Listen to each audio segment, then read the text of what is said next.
بالله من شرور أنفسنا ومن سيئات أعمالنا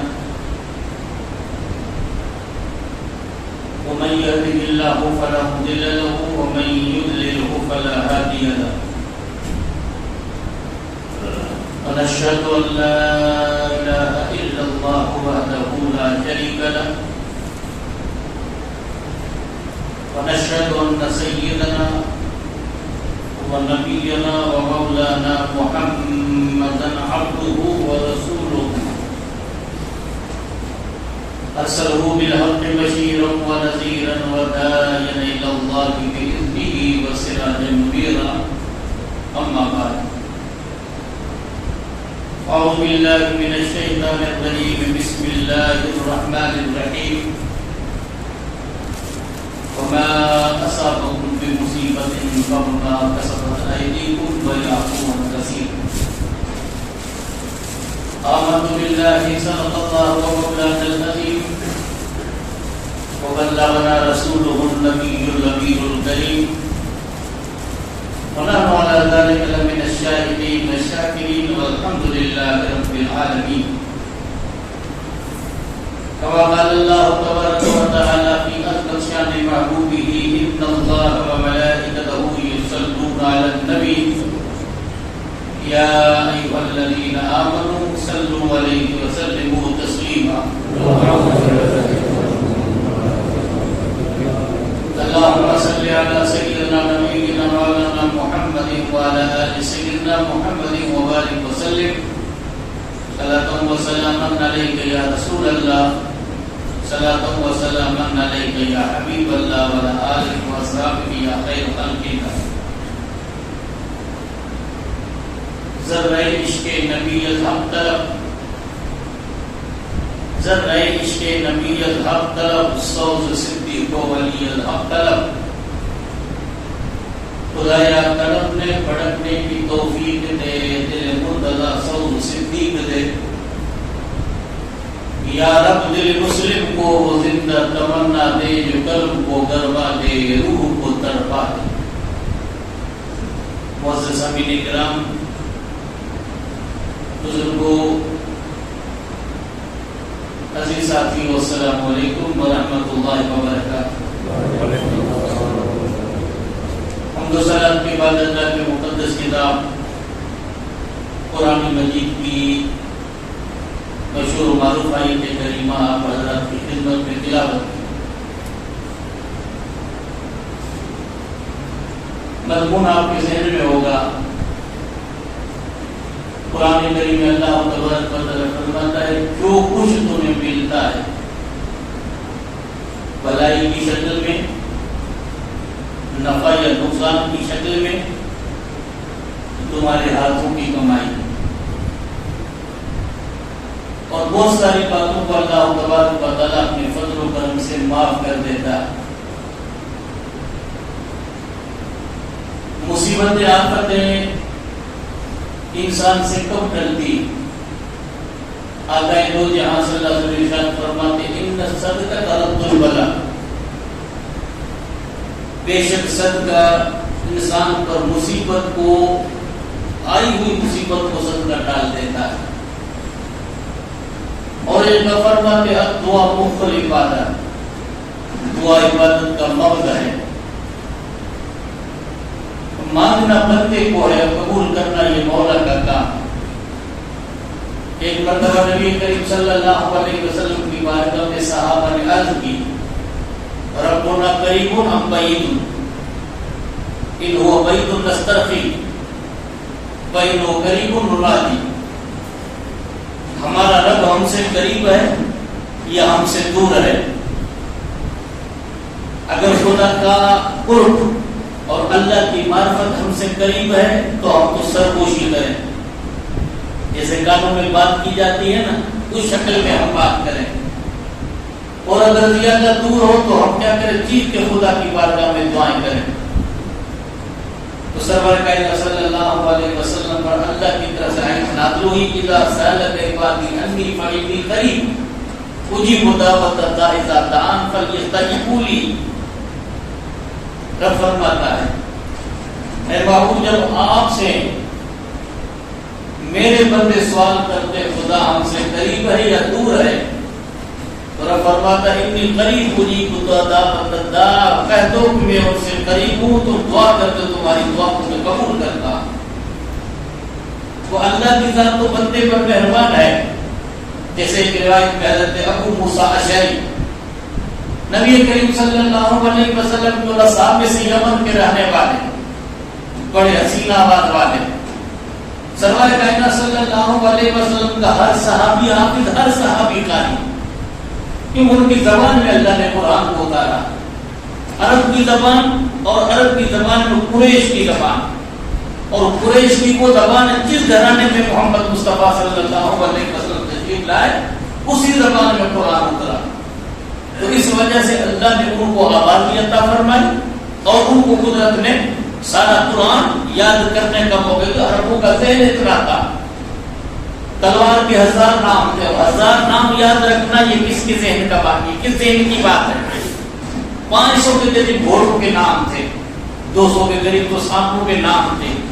اب ظاہر بات ہے ایک ایک چیز کے اگر 1000 نام ہو تو اس کو یاد کرنا یہ ہر کسی کے بس کی تو بات نہیں، یہ عرب کا ذہن تھا۔ اس وجہ سے اپنے سوا ساری دنیا کو عجم کہتے تھے۔ عجم کس کو کہتے ہیں؟ گونگے کو، جس کی زبان ہم اس کو کیا کہتے ہیں؟ اپنی زبان میں گونگا کہتے ہیں۔ تو اس وجہ سے عرب اپنے سوا سارے علاقے کو عجم کہتا تھا، عجمی یعنی گونگے ہیں۔ ان کو قدرت نے کلام کرنے پر طاقت عطا فرمائی تھی، اس لیے محبوب کا خدا سرور کائنات صلی اللہ علیہ وسلم کو اللہ اسی زبان کے اندر قرآن عطا فرمایا، اور محمد مصطفیٰ صلی اللہ علیہ وسلم کے ساتھ کسی کے سامنے دو زانو ہو کر بیٹھ کر پڑھے نہیں۔ اس محمد مصطفیٰ کی زبان سے جب قرآن نکلتا تو اشر کر کے کہتے تھے ھذا الکلام لیس ببشر، یہ کلام کسی انسان کا نہیں، یہ رب کا کلام ہے۔ اور ہم اتنے فصیح و بلیغ انسان ہیں کہ ماں کے پیٹ سے پیدا ہو اتنے اچھے الفاظ میں قرآن کو اور عربی زبان میں اشعار پڑھتے تھے کہ دنیا دنگ رہ جاتی تھی۔ پکار اٹھے امام اہل سنت تیرے آگے یوں ہی دبے نچے خدائے رب کے بڑے بڑے، کوئی جانے منہ میں زبان نہیں بلکہ جسم میں جانے۔ تو ابو موسیٰ اشعری رضی اللہ تعالیٰ یمن کے رہنے والے، وہ خوش الہام اللہ کے محبوب کے صحابی تھے۔ آپ فرماتے ہیں ابو موسیٰ جب تمہارا یمن کا قافلہ رات کو رکا ہوتا ہے کہ تمہارے قرآن کی قرأت سن کر مجھے معلوم ہو جاتا ہے کہ یمن کا قافلہ رکا ہوا۔ حضرت محبوب خدا نے فرمایا ابو موسیٰ یا عبداللہ بن اوتی تبدا بھی بدا اہل داؤد، اے ابو موسیٰ اشعری اللہ نے تمہیں وہ حسن آواز عطا فرمائی ہے کہ داؤد علیہ السلام کے آنکھ کو مولا نے مزامیر عطا فرمائے تھے۔ مزامیر تو باجے کو کہتے ہیں، شریعت میں باجا تو حرام ہے، لیکن داؤد علیہ السلام کو قدرت نے آواز عطا فرمائی تھی جب خدا کا پیغمبر زبور کو پڑھتے تھے تو حضرت داؤد علیہ السلام کے ساتھ پہاڑ بھی تسبیح پڑھتے تھے، اور سمندر کا پانی بھی ان کے ساتھ تسبیح پڑھتا تھا، اور فرش کے اوپر سب قطار بن کر کھڑے ہو جاتے تھے۔ یہ قدرت نے داؤد علیہ السلام کو آواز عطا فرمائی تھی۔ جب سمندر کے لہروں کے سامنے پڑھتے تھے تو لہریں تھم جاتی تھی، پہاڑ خدا کے پیغمبر کے ساتھ پڑھا کرتے تھے۔ رب قرآن میں فرماتے ہیں من شیء یسبح بحمد ربی ولکن لا تفقهون تسبیحہ، کوئی ایسی چیز نہیں جو خدا کی تعریف نہ کرے، لیکن تم اس کی تعریف کو، تم اس کی تسبیح کو سمجھ نہیں سکتے ہو۔ یہ قدرت نے شعور تمہیں نہیں عطا فرمایا ہے۔ ایک بزرگ کے سامنے جب یہ قرآن کریم کی آیت آئی، بیان کرنے والے بیان کرتے ہیں یہ آیت جب آئی من شیء یسبح بحمد ربی ولکن لا تفقهون تسبیحہ، کوئی ایسی چیز نہیں جو خدا کی تسبیح نہ پڑھے۔ قرآن کہتا ہے آپ بڑی تسبیح پڑھتے ہیں، اللہ کا بندہ تسبیح پڑھتا ہے، یہ نہیں کہ بھئی ہر چیز کائنات کی ذرہ ذرہ کوئی بیان یوں کرتا ہر کی آیت زمین و عباد اللہ کے پہ کویت گاس جو اگتا ہے نا تو وہ بھی خدا کی تسبیح پڑھتا ہے۔ تو بزرگ تھے، حالانکہ ہمارے ایمان میں اور ان کے ایمان میں، ہمارے یقین میں ان کے یقین میں دن رات کا فرق ہے، لیکن کو احساس ہو ہر چیز تسبیح کیسے پڑھتی ہے، زبان والی کو تسبیح پڑھتی ہے، پتا پتا خوشبو کیسے تسبیح پڑھتا ہے، سمندر کا پانی کیسے تسبیح پڑھتا ہے، وہ پڑے ہوئے ریزے اور سنگریزے کیسے تسبیح پڑھتی ہے۔ احساس سفر میں نکلے، پانی نہیں تھا، استنجا کی ضرورت پڑی، ایک ڈھیلا انہوں نے اٹھایا، تو جب وہ اٹھا کے لے جا رہے تو اسی ڈھیلے سے سبحان اللہ کی آواز آ رہی، اس کو پھینکا دوسرا لیا، پھر دوسرے سے آواز آنا شروع کر دیں، تیسرا کیا، اس طرح آنا شروع ہو گئی۔ اب سچائی سے پہلے ڈھیلے کو پھینکا، پھر خدا کی بارگاہ میں توبہ کرتے رد کرتے، مولا مجھ سے خطا ہوئی، سجدے میں سر ہے، کانوں میں چاہتی ہے کہ میرے محبوب بندے اگر ہر چیز کی تم آواز سنو تو پھر تم کس طرح دنیا میں چل سکو۔ یہ تو اللہ کا کرم ہے کہ قدرت نے کئی ایسی چیزیں مخفی رکھی ہیں جو ہم سن نہیں سکتے، اس سے ہماری حاجتیں پوری ہوتی ہیں۔ تو حضرت ابو موسیٰ اشعری رضی اللہ تعالیٰ عنہ کو اللہ نے وہ حسن آواز عطا فرمائی۔ حضور فرماتے ہیں تو یہ اللہ تعالیٰ نے ایسی آواز عطا فرمائی۔ وہ بیان کرتے ہیں ایک سفر میں اللہ کے رسول کے ساتھ تھے، جب ہم بلندی پہ چڑھے، پہاڑ پر چڑھے تو بلند آواز سے صحابہ نے اللہ اکبر اللہ اکبر اللہ اکبر۔ طریقہ یہ ہے جب تم بلندی پہ چڑھو تو کیا کرو اللہ اکبر، کیوں؟ تو بلندی پہ چڑھتا ہے اور یہ گمان مت کر کہ میں بلند ہوں، ارے جتنا تو بلند ہے اس سے بڑھ کر بلند میں ذات تو خدا کی ہے نا، اس وجہ سے کیا کہتے ہیں اللہ اکبر، سب سے بڑی ذات اگر ہے تو خدا کی ہے، اللہ سے کوئی بڑا ہے ہی نہیں نا بھائی۔ تو پھر ہم نے بلند آواز سے کہا اللہ اکبر، اور کوئی یہ کہ جب تم نیچے اترو پستی کی طرف تو کہو سبحان اللہ، اللہ کی پاکی ہے، کیوں؟ تم نیچے جا رہے ہو اور تمہارے ذہن میں یہ بات نہیں آنی چاہیے کہ ہم نیچے جا رہے پستی میں جا رہے، خدا کی ذات ساری چیزوں سے پاک ہے، اور بلندی پہ چڑھو تو اللہ اکبر کہو، کیونکہ تم جتنی بلندی پہ جاتے ہو ساری بلندیوں سے اللہ کی ذات بلند ہے، اس طرح کہو۔ تو ہم نے کیا بلند آواز سے اللہ اکبر کا، تو حضور آنے سے فرماتے ہیں اپنے نفسوں میں نرمی کرو، انکم لا تدعون الصم ولا غائب، تم کسی بہرے کو گونگے کو نہیں پکارتے ہو، مرد وہ تمہارے ساتھ ہے، اس کا جلوہ تمہارے ساتھ ہے۔ رب فرماتا ہے اقرب من حبل الورید، میں تو گردن شہرت سے بھی زیادہ قریب ہو۔ اب اللہ کی رحمت بندے سے کتنی قریب ہے، اور میں اللہ کے نبی کے پیچھے اپنی سواری پر آہستہ پڑھ رہا تھا، اپنے نفس میں لا حول ولا قوت الا باللہ میں پڑھ رہا تھا، تو حضور نے مڑ کر دیکھا اور فرمایا عبداللہ بن قیس هل ادلک علی کنز من کنوز الجنہ، کیا جنت کے خزانوں میں سے تجھے کوئی خزانہ نہ بتاؤں؟ میں نے کہا ہاں یا رسول اللہ۔ فرماتے قل لا حول ولا قوت الا باللہ ان کنز من کنوز الجنہ، قل لا حول ولا قوت الا باللہ، یہ جنت کے خزانوں میں سے خزانہ۔ ہم نے سمجھا کہ شیطان کے بگانے کی چیز ہے، لیکن محمد مصطفیٰ زبانی فیض ترجمان سے بیان کرتے ہیں جنت کے خزانوں میں سے پوشیدہ خزانہ حاصل کرنا ہو تو کثرت سے لا حول ولا پڑھو تو شیطان بھی دور ہو جائے گا، جنت کے خزانے بھی تمہیں مل جائیں گے۔ اور رب کی ذات بندے پر مہربان ہے، مانگنا تو چاہیے کہ نہیں، لیکن انسان جب اپنی حالت کو درست کرے گا تو نا۔ آپ تاریخ کا مطالعہ کرو، دنیا شکایت کرتی، مصیبتیں کیوں آتی ہیں، آفتیں کیوں آتی ہیں، تکلیفیں کیوں آتی ہیں؟ رب قرآن میں فرماتا ان اللہ لا یغیر بقوم حتی یغیروا ما بانفسہم، بے شک اللہ اس قوم کی حالت کو اس وقت تبدیل نہیں کرتا جب قوم اپنی حالت کو تبدیل نہ کرے۔ وہ شاید یہ بیان کرتا ہے غلط روی سے منازل کا بہت بڑھتا ہے، نشاط لذت خواب گرہ کو بدل ڈالو، انسان صحیح راستے پہ چلے گا تو منزل قریب ہو جائے گی، راستہ انسان نے تبدیل کیا تو منزل دور ہو جائے گی۔ تو شاید کیا کہتا ہے غلط روی سے منازل کا بہت بڑھتا ہے، نشاط لذت خواب گرہ کو بدل ڈالو، نہ سنبھلو گے تو مٹ جاؤ گے، مسلمانوں تمہاری داستان رہے گی نہ داستان میں، کہ اگر نہ سنبھلے تو نہ معلوم کون سی ہوا آئے، کون سی آفت آئی، کسی شکل میں آفت آئے، کبھی بیماری کی شکل میں، کبھی عذاب کی شکل میں، کبھی ظلم کی شکل میں، کبھی ظالم بادشاہ کی شکل میں، نہ معلوم کون سی طرح تمہیں تباہ و برباد کر دے۔ آپ تاریخ کا مطالعہ کرو کہ جب قوم نے خدا کی نافرمانی کی، اللہ کی طرف سے عذاب خدا کے طرف سے قہر کی شکل میں آیا۔ ایک قوم کی داستان نہیں، حضرت نوح علیہ السلام کی قوم سے لے کر حضرت عیسیٰ علیہ السلام تک ساری قوم کی داستان پڑھو۔ حضرت آدم علیہ السلام ابو الانبیاء ابو البشر ہے، اور سلسلہ چلا، اور اس کے بعد اللہ تعالیٰ نے باقاعدہ پہلا نبی حضرت نوح علیہ السلام کو کائنات میں بھیجا۔ 950 سال تک خدا کے پیغمبر نے دین کی تبلیغ کی، 80-85 کے قریب انسان مسلمان ہوئے کو ماننے والے، باقی سب نے نافرمانی کی۔ طوفان نوح کے وقت میں جب اللہ کا عذاب آیا، رب کے پیغمبر رب کی بارگاہ میں کرتے رب لا تذر علی الارض من الکافرین دیارا مولا، اب زمین پہ ان کی بستی باقی نہ رہے، اگر باقی رہیں گے تو نافرمان پیدا ہوتے رہیں گے۔ اللہ کا پیغمبر کو قہر آیا، جلال آیا خدا کے پیغمبر کو، تو رب کے پیغمبر کی دعا رب نے قبول کی، طوفان نو عذاب کی شکل میں آیا۔ جب عذاب آیا تو اس عذاب کے اندر سارے گرفتار ہو گئے، بچے وہی جو ان کے ساتھ تھے۔ واقعہ تو میں سنا ہے ہم نے، واقعہ بیان کرنا مقصود نہیں ہے۔ جب نوح علیہ السلام کا سگا بیٹا کنعان نبی کی نافرمانی کرتا ہے، وَنَادَىٰ نُوحٌ ابْنَهُ وَكَانَ فِي مَعْزِلٍ يَا بُنَيَّ ارْكَب مَعَنَا وَلَا تَكُن مَعَ الْكَافِرِينَ۔ خدا کے پیغمبر نے اپنے بیٹے کو آواز دی، وہ اللہ کا بیٹا میرے ساتھ کشتی میں سوار ہو جا۔ کہنے لگا انی صحابی علی جبل، میں بلند پہاڑ پر چڑھ جاؤں گا، وہ پہاڑ مجھے خدا کے عذاب سے روکے گا۔ کہنے لگے آج وہی ہوتا جس پہ میرا رب رحم اور کرم کرے۔ برصورت پیغمبر بلاتے رہے، بیٹا نافرمانی کرتا رہا، آخر میں لہر اڑتی ہے، غرق ہونے والوں میں غرق ہو جاتا ہے۔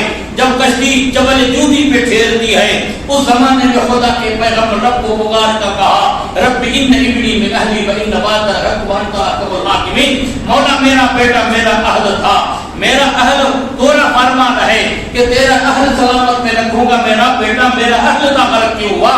رب نے کہا یا نوح انہ لیس من اہلک انہ عمل غیر صالح، اے نوح تیرا بیٹا تیرا اہل نہیں ہے۔ قرآن ہمیں پیغام دیتا ہے نبی کی آل ہو کر اگر نبی سے غداری کرے، نبی کی نافرمانی کرے، خدا کے احکام کو پس پردہ ڈالے تو اہل ہو کر وہ نبی کا اہل نہیں ہے۔ رب فرمایا یا نوح انہ لیس من اہلک انہ عمل غیر صالح، اے نوح تیرا بیٹا تیرا اہل نہیں ہے۔ اس کے کردار اچھے نہیں تھے، وہ ظالموں کے ساتھ مل جاتا ہے، صفحہ ہستی سے مولا اس کو مٹا دیتا ہے۔ اس کے بعد تاریخ کا مطالعہ کرو، ایک وہ قوم آئی جس کو آگ گرم کی قوم کہی جاتی ہے، جس کے نبی حضرت ہود علیہ السلام تھے، اور اس قوم کو اللہ تعالیٰ نے کتنی قوت عطا فرمائی تھی جس کا ذکر قرآن میں رب فرماتا علم تر کیف ربک عاد ارم ذات العماد الذی لم یخلق مثلہ فی البلاد وثمود الذین جابوا الصخر بالواد وفرعون ذی الاوتاد واکثروا فیہا الفساد فسبح ربک علیہم صوت عذاب ان ربک لبالمرصاد۔ رب فرماتا محبوب کیا تم نے آگ گرم کو نہیں دیکھا؟ کتنی قدامت قوم تھی۔ قرآن کی تفسیر کا مطالعہ کرو، قرآن کی تفسیر یہ بیان کرتی ہے ان میں جو بلند قد کے والد تھے وہ 550 فٹ کے قدامت انسان تھے، ان میں جو چھوٹے تھے وہ 300 فٹ کے انسان تھے۔ آپ نے ہم میں سے کسی ترقی کی ہے تو 7 فٹ کا یا 8 فٹ کا لمبا انسان ہوتا ہے، 7-8 فٹ کا لمبا انسان اپنے وجود پر فخر کرتا ہے میں اتنا لمبا انسان ہوں، اور 500 فٹ کے لمبے انسان جب خدا کی نافرمانی کرتے ہیں، نبی کی عظمت کو سلام نہیں کرتے ہیں، نبی کی نافرمانی کرتے ہیں، تو قرآن یہ کہتا ہے وہ صفحہ ہستی سے مٹ جاتے ہیں، جن کا ذکر قرآن میں مولا نے بیان کیا الحاقۃ ملحاقۃ وما ادراک ما الحاقہ کذبت ثمود وعاد بالقاریہ فاما ثمود فاہلکوا بالطاغیہ۔ رب فرماتا حق ہونے والی کیا ہے؟ حق ہونے والی تمہیں کیا پتہ حق ہونے والی کیا ہے؟ قوم ثمود اور قوم عاد نے جب خدا کی نافرمانی کی تو اللہ کی طرف سے قہر آیا، اور اتنی تیز آندھی چلتی ہے، 7 راتیں اور 8 دن مسخر مسلسل ایسی آندھی آتی ہے، وہ آندھی کے اندر اس طرح پڑے جاتے ہیں قرآن کا کھائی ہوئی کھیتی کی طرح۔ جب تیز بارش آئے اور اس کے ساتھ طوفان ہو تو پھر کھیتی کس طرح گر جاتی ہے، وہ جو کھڑے اپنی ساکھ پر، اس کی ساکھ پر جو کھڑے ہوتے ہیں، وہ کھیتی اپنی ساکھ پر جو کھڑی ہوتی ہے کی طرح اونچی ہو جاتی ہے۔ اس طرح قرآن کا تعلق الٹے ہو گئے، اور اتنے قدامت شخصیتوں کے مالک تھے جب نبی اللہ کی نافرمانی کرتے ہیں سبھی ہستی سے مٹ جاتے ہیں۔ اس کے بعد سمود کی قوم آئی جس کے نبی حضرت صالح علیہ السلام تھے، اللہ کے پیغمبر کا معجزہ تھا۔ اس زمانے کے اندر بڑی بڑی شاندار محلیں بناتے تھے، انہوں نے کہا تم خدا کے پیغمبر ہو، چٹان کی اشارہ کرتے، چٹان سے تو ایسی اونٹنی نکالا، ہم دیکھیں یہ اونٹنی ہے۔ اللہ کا پیغمبر اشارہ کرتا ہے، چٹان سے زندہ اونٹنی نکلتی ہے، بچہ بھی نکل آتا ہے۔ اب فرمانا تھے حاضی ناقۃ اللہ ولا تمسوها بسوء، یہ خدا کی اونٹنی ہے، اس کو برائی سے مت چھونا، اگر تم نے اس کو برائی سے چھوا تو خدا کا عذاب آ جائے گا۔ اب ایک دن پانی اونٹنی پیتی تھی، کنویں کا ایک قوم پیتی تھی، اور جتنے اونٹنی پانی پیتی تھی اس دن کیا ہوتا تھا، وہ اتنا دودھ دیتی کہ جتنا لشکر تھا سب کو دودھ پورا ہو جاتا تھا۔ اب 10 دن کے بعد قوم کا ایک قذاب انسان نکلا جس کا نام ثابت بن قذاب. رسول اللہ صلی اللہ علیہ وسلم نے مولا کائنات حضرت علی کو فرمایا تھا، علی دنیا میں دو بدبخت انسان ہیں. پہلا بدبخت وہ انسان جس نے حضرت صالح علیہ السلام کی اونٹنی کو کاٹا تھا، اور دوسرا وہ بدبخت انسان جو تیری کن پٹی پہ تلوار مارے گا، تیری داڑھی خون سے سرخ ہو جائے گی. یہ مولا کائنات کے بارے میں رسول اللہ نے فرمایا تھا کہ علی کا قاتل بھی دنیا میں سب سے زیادہ بدبخت، اور صالح علیہ السلام کی بے قصور اونٹنی کو ذبح کرنے والا جو اللہ کے پیغمبر کے معجزے سے نکلی تھی، اس کو کرنے والا بھی دنیا کا ظالم انسان. میں تفصیل میں نہیں جاتا کہ جمعے کے خطبے سے پہلے اتنا وقت نہیں ہوتا کہ انسان تفصیل بیان کر سکے. میں اپنے تقریر کو سمیٹ کر آپ کے سامنے الفاظ پیش کرتا ہوں، کیونکہ یہ آج آخری جمعہ ہے اس مبارک مہینے کا جس کو ذی الحجہ کا مہینہ کہتے ہیں. اگلے جمعے سے پہلے انشاءاللہ محرم الحرام شروع ہو جائے گا. اپنی تقریر پوری کر کے میں یہ کہتا ہوں، حضرت نوح علیہ السلام سے لے کر حضرت عیسیٰ تک کسی پہ آسمان سے پتھر برستے قوم پر کوئی عذاب الہی میں گرفتار ہوتا ہے، کسی کی شکل خنزیروں کی شکل میں تبدیل ہو جاتی ہے. رسول اللہ صلی اللہ علیہ وسلم اس مسجد میں دعا کرتے ہیں، مدینے پاک میں جس کو مسجد اجابہ کہتے ہیں، رب کی بارگاہ میں عرض کرتے ہیں، مولا آسمانی طوفان سے میری امت کو برباد مت کرنا، زمینی زلزلے سے میری امت کو برباد مت کرنا، گناہوں کی شامت سے میری قوم کی شکل تبدیل مت کرنا. یہ محبوب خدا کی دعائیں تھی جس کو مسجد اجابہ کہتے ہیں، یعنی دعا قبول ہونے والی مسجد. وہ مسجد معلوم ہے، ایک مسجد جمعہ ہے اور ایک مسجد غاصہ ہے جس کے اندر بارش کرو کہ اللہ کے محبوب مسجد حمامہ کہتے ہیں. اللہ کے رسول نے وہاں بارش کی دعا مانگی تھی. بارصورت رب فرماتا تمہیں جو کچھ ملتا ہے اپنے ہاتھوں کی کمائی ہے، زیادہ باتوں کو اللہ تبارک و تعالیٰ معاف کر دیتا ہے. تاریخ کا مطالعہ کرو، سن 656 کا زمانہ ہے جس زمانے میں غوث پاک کی وفات ہو چکی. کیوں؟ غوث پاک کی ولادت ہوئی 471 کے اندر اور آپ کی وفات ہوئی 5ویں ہجری کے اندر. اب یہ سن 656 کا زمانہ ہے. خلیفہ معتصم باللہ ہے. خلیفہ معتصم باللہ کے دور کے اندر بغداد کی حالت کیا تھی؟ قوم جوا بازی کے اندر گرفتار تھے، شراب نوشی کے اندر گرفتار تھے. اس زمانے کے اندر دو قومیں تھی، اہل سنت و جماعت کی قوم تھی اور دوسرے معتزلی شیعہ تھے. وہ آپس میں دوسرے کا گریبان پکڑ کے جھگڑ رہے تھے. تیسری قوم نے فائدہ اٹھایا جس کا نام تاریخ میں ہلاک ہوا ہے. یہ جنگیز خان کا پوتا تھا اور دنیا کے اندر بربریت کا وہ مظاہرہ کیا. تاریخ کے اندر تاریخ قوم نے جو ظلم کیا، تاریخ کے اندر کسی مثال قوم کو ملتی ہے. اب ساری داستان جنگیز کی ہلاک خانی میں پیش کروں گا، تو وہ دولی خان کی میں داستان پیش کروں گا. کتنے مسلمان کو انہوں نے ذبح کیا، اس کے اندر کافی وقت کی ضرورت ہے. جب وہاں سے قافلہ چلا بغداد طیبہ میں حملہ کرنا چاہا، اس زمانے میں ایک زندہ شیر تھے جن کا نام تھا حضرت احمد جام رحمۃ اللہ علیہ. حضرت غوث پاک کا زمانہ ان کا زمانہ ایک ہے. یہ جوانی کے عالم میں تھے، غوث پاک اپنے آخری ایام میں تھے. بس کچھ زمانہ ان کا آپس میں ملتا ہے. وہ پہنچے خدا کے نبی علی کے پاس، کہا کہ تاتاریوں کا حملہ بغداد پہ ہو رہا ہے. آپ نے فرمایا کتنا دور ہے؟ 10 کلومیٹر کے فاصلے پر مورچے اس نے قائم کر دی ہے اور اپنی فوج کو روانہ کر دیا ہے. اللہ کے پیغمبر نے اپنے سر سے ٹوپی اتار کر رکھی. کمانڈر کہتا ہے اللہ کو خاکو کہ فوج بغداد غائب ہے، بغداد غائب ہے، تو ڈر گیا ہے، نکالی تلوار اور اپنے ہاتھ سے اس کمانڈر کا سر قلم کر دیتا ہے. دو بار اپنے دوسرا کمانڈر مقرر کیا. پھر قوم آئی احمد جام کے پاس. پھر انہوں نے اللہ کے ولی کے بارے میں عرض کی، اللہ کا ولی جیسے اپنے سر سے ٹوپی اتار کرتا ہے، بغداد غائب. پھر انہوں نے اپنے کمانڈر کو قتل کیا. تاریخ جیسے 8 کمانڈر کو یکے پر دیگر قتل کرتا رہا. جب نبا آیا تو اس وقت میں خود کمان سنبھال کر روانہ ہوا. لوگ آئے احمد جام کے پاس، کہنے لگے سرکار اب تو ہلاک خود اپنے لشکر کا کمان اپنے ہاتھ میں لے کر آ رہا ہے، اب یہ بغداد پہ چڑھائی کر رہا ہے. اللہ کے ولی نے جیسے اپنے سر سے ٹوپی اتار کر رکھی زمین پر، آسمان سے ندا آتی ہے الہام کی شکل میں، وہی نبی پہ آتی ہے. الہام اللہ کے نیک بندوں پر آتا ہے. آسمان سے ندا آتی ہے میرے محبوب بندے، جب تک یہ قوم خدا کی نافرمانی کرتی رہے گی تب تک اللہ کی طرف سے مصیبت نہیں ٹلے گی. 7 مرتبہ 8 مرتبہ میں نے تیرے دعاؤں کی لاج رکھی لیکن قوم کے اندر تبدیلی نہیں آئی.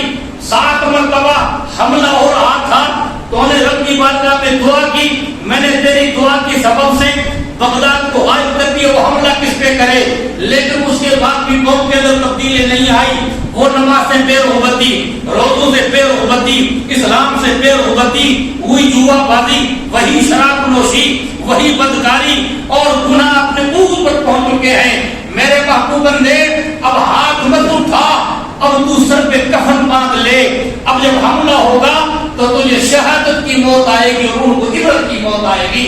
آپ داری کا مطالعہ کرو. قسم خدا کی رب قدیم نے ہمیں عبرت و نصیحت کے لیے ایسی باتیں پیش کی ہے.